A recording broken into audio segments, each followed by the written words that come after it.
સગ્રામપુરામાં આવેલા Girish group of hospital ફરી પાછી વિવાદમાં આવી છે।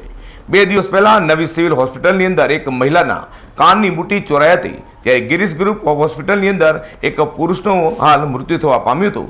તેની માત્ર વીંટી જ જોવા મળી હતી, પરંતુ તેને પહેરેલી ગળાની માળા એટલે કે સોનાની માળા નહીં હોતા તેના ઘરના સભ્યોએ હાલ હોહા મચાવી દીધી હતી કે માળા ક્યાં ગઈ। સુરતમાં કોરોના હાહાકાર મચાવી રહ્યો છે અને પોઝિટિવ દર્દીઓ સાથે કોરોનાના મૃતકોની સંખ્યામાં પણ રોજેરોજ વધારો થઈ રહ્યો છે। ત્યારે હોસ્પિટલમાં સારવાર દરમિયાન કોરોનાના દર્દીઓ મોતને ભેટી રહ્યા હોય ત્યાં તેઓના દાગીના ચોરાતાના આક્ષેપો થઈ રહ્યા છે।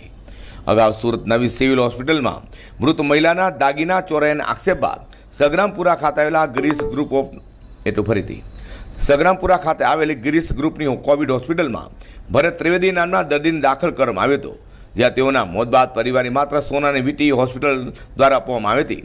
ત્યારે સોનાની માળા ન અપાતા પરિવારે હોસ્પિટલ સ્ટાફ સામે ગંભીર આક્ષેપો પણ કર્યા હતા।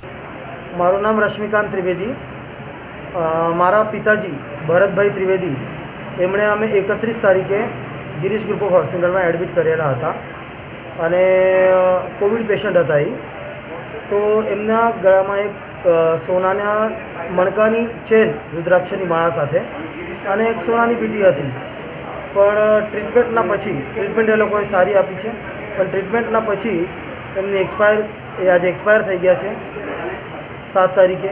તો એમણે ખાલી એક સોનાની વીંટી મને પાછી આપી છે, પણ એ જે ચેન છે એ મને પાછી આપી નથી।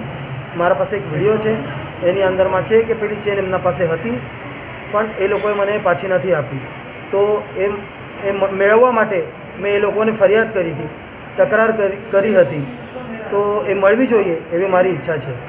હાલ તો કોરોનામાં મોતને ભેટી રહેલા દર્દીઓના દાગીના ચોરાવાની ઘટનાઓ અંગે આક્ષેપો થઈ રહ્યા છે, ત્યારે આ મામલે તંત્ર દ્વારા તપાસ કરવાની ખાસ તાતી જરૂર છે। Azhar Qureshi, G10 news.